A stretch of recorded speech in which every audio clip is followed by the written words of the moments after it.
But what Jeff and I are describing to you guys is that there is another pathway towards how to recover from this problem besides revolution, besides starting over and saying the family's failed, let's go into some other experiment, and that is restoration.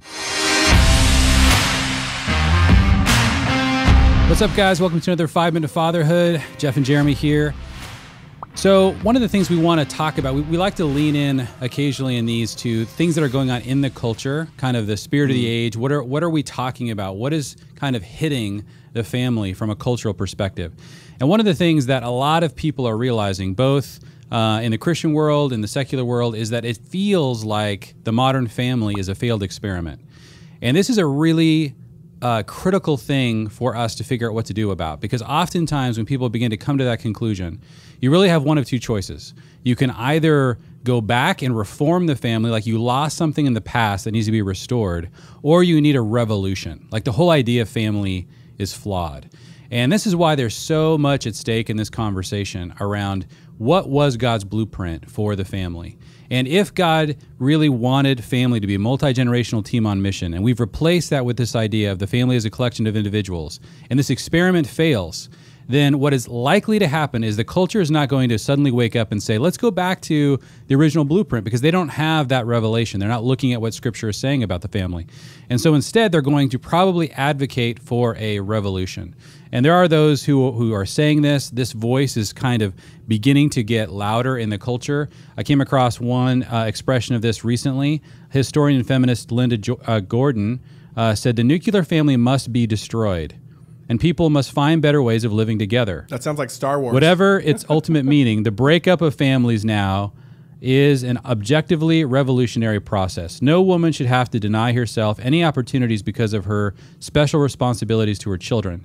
Families will be finally destroyed only when a revolutionary social and economic organizations permit people's needs for love and security to be met in ways that do not impose divisions of labor or any external roles at all.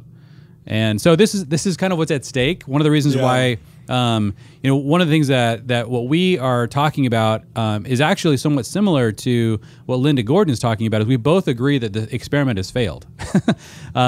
But what Jeff and I are describing to you guys is that there is another pathway towards how to recover from this problem besides revolution, besides starting over and saying the family's failed, let's go into some other experiment, and that is restoration. We need to restore God's original design for the family, and the culture needs to see what these restored families look like, so it begins to really, the hope for what the family really is, what it's supposed to be as that place of love, as a place that really does function well, as really the only place where you can get a lot of these needs met, or the way that God really designed us to get a lot of our needs for love and for all of the different aspects of meaning that are really critical that the family is supposed to fill. Like, this is something the family needs to step up and become, but it really is going to take rediscovering that blueprint. Yeah, one last thing I'll say, which is interesting, is I don't blame people for having this view, right? Because family has actually done nothing but be a disservice to them. When you think of the level of brokenness and sin and generational pain and hurt, it's at some level, you can almost go into mythological places over the last couple thousand years of like, everyone has that thing they think they need to get over, right? Every mythological story, every big grand narrative always has that hump that you have to beat or achieve or climb over.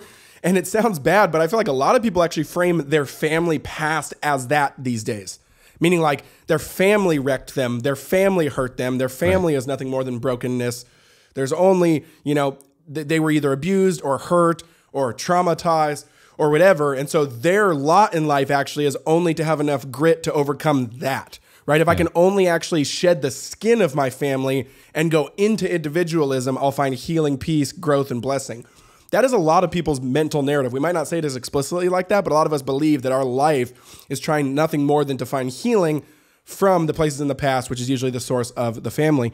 But like you said, it's not the actual proper view of family. The reason that family picture is so broken is because that family picture was resting and being informed by individualism itself. So it's kind of like a chicken or the egg thing, as well as a failed modern experiment.